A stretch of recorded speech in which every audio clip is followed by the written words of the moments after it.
Hi everyone, this is Mrs. Brackman and this is Life Skills. I just wanted to go over a couple things with you today, one being the Unit 4 exam review. Also a couple things that are due. We started in Unit 4 last week, so if you did not complete the quizzes and the written assignments that were due for that, please do that at this time. Also, the midterm exam was due, so if you have not completed that as well, you need to be completing that. Yesterday, the Unit 4.05 quiz was due, and tomorrow is the Unit 4 exam. So we're going to go over the Unit 4 exam review. So our matching for this exam would be stereotyping, withdrawing or ignoring, advising or lecturing, blaming, threatening, insulting or attacking, ordering or commanding, being sarcastic, and judging. So these are the terms, and then you're going to match with the examples. So we know for number 1, you're such a moron. That is an insult, and you're attacking someone. Okay? H. Yeah, you look great in those hideous pants. That would be being sarcastic. D. It was Paul's fault that we ended up here. That would be blaming. You're putting the blame on someone else. B. Whatever. That's withdrawing or ignoring a situation. Well, I don't think you should have said that to her. That would be I. Judging. G. Cut class with us. That would be ordering or commanding. E. I'll kick your butt if you tell him what I said. That's threatening. C. You should really work on being friendlier. That's advising or lecturing.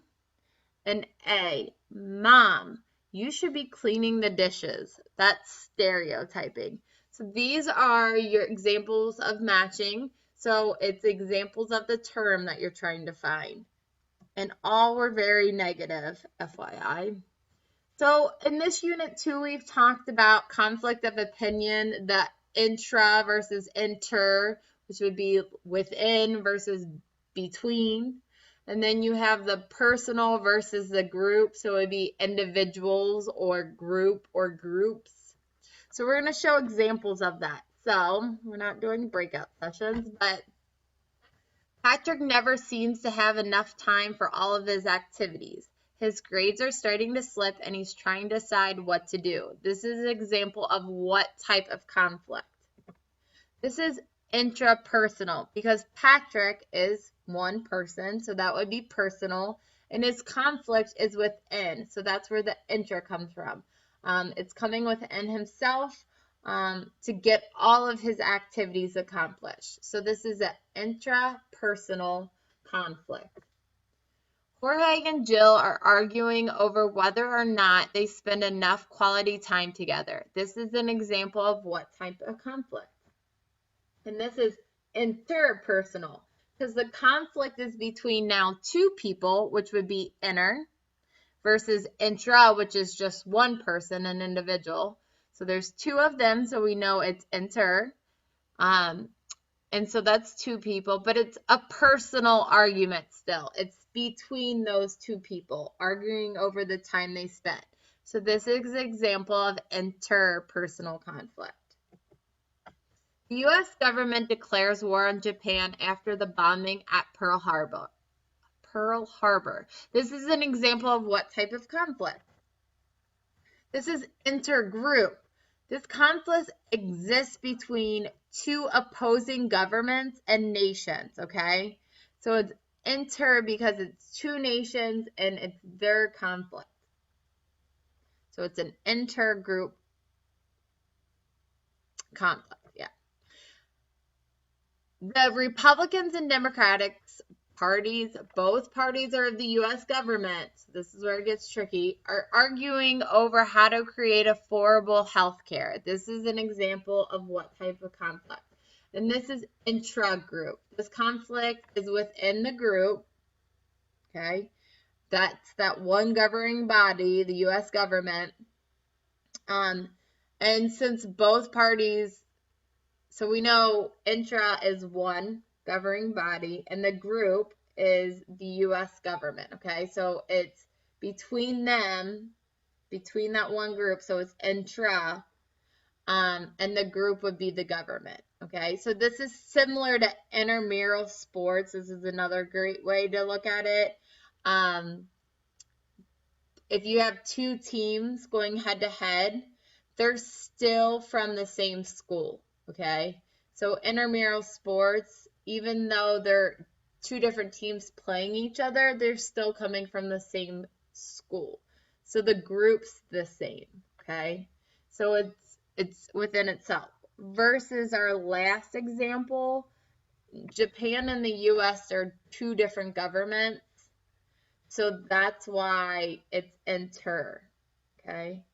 The conflict exists between opposing nations, okay? Whereas for the Republicans and the Democrats, they're under the U.S. government, so it's an intra group. I know this can be a little bit confusing, but if you keep on reviewing it, I know you guys can get it. So then we're going to talk about nonverbal versus verbal, which is spoken. Obviously, nonverbal is not speaking, but like nonverbal communication would be like shrugging your shoulders, facial expression, eye contact, head nodding, proximity control, hand gestures. I know when I talk, I speak with my hands a lot, and I look at the person in the eye so they know that I'm engaged and I'm understanding to what they're saying. Verbal communications would be like I messages, paraphrasing, asking questions. An example of those I messages is I feel, I appreciate when, I understand, I wish. And I messages are verbal expressions of feeling without attacking or insulting someone. So you're not putting the blame on somebody. You're not saying, you're the reason I feel this way. You can say, I feel hurt when you do this, or I appreciate it when. So it's starting with you. The I message is starting with you and how you feel, and not putting that blame on somebody else or attacking them or insulting them.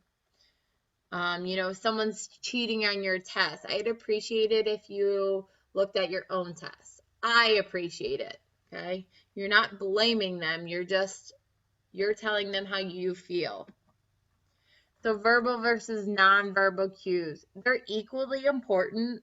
You need to have both. And then match the cues to avoid mixed messages, okay? If you say, I'm okay, but your face is very slum and your shoulders are down and you just have this demeanor about you that's negative, that's a mixed message, okay? You're saying you're okay, but your body language is saying the opposite. So you need to make sure that they match. Your cues match, okay? If you're happy, you're smiling, you're happy. You're not frowning and mad and saying, I'm happy.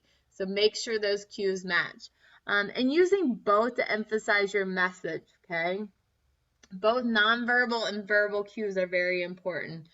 And let your cues tell the story. Example of using just verbal cues is text messaging, or, we're in a virtual world, emails, in class. Those can get very misconstrued because you don't know the look on their face. You don't know all those nonverbal cues that you could pick up if you were talking to someone. So sometimes those messages get very mixed, and it's important that they match. So Tammy is facing some external peer pressure from her classmates. Lucy, Tammy, we're going to steal the answers to the Unit 4 exam after class. We need you to distract the teacher so we can get into his files. So come up with 3 ways Tammy could refuse negative peer pressure. She doesn't want to be involved in this. What can she do? She can walk away. She can say, no, thank you. Create an excuse. Be assertive. Tell them, no, I don't want to. I don't feel comfortable with this. I don't agree with this. Yeah, give a reason why it's bad. Avoid the mixed messages. Say what you mean. Suggest something else they can do. Don't apologize. Reject the action, not the person, okay? Just because you don't want to do that doesn't mean you don't like that person. Stay calm, okay? So that's pretty much the Unit 4 test in a nutshell. Some of our communications are verbal skills. Please let me know if you have any questions pertaining this particular test, and good luck. Okay, I will not be making a recording for next week as I also teach physical education and I am out all week with PE days. But I will be back soon with another recording to go over what needs to be done. There is a help session tomorrow at 12:30. If you are not passing this class, I highly suggest attending. All right, have a good day. Get out. Enjoy the weather. Thank you.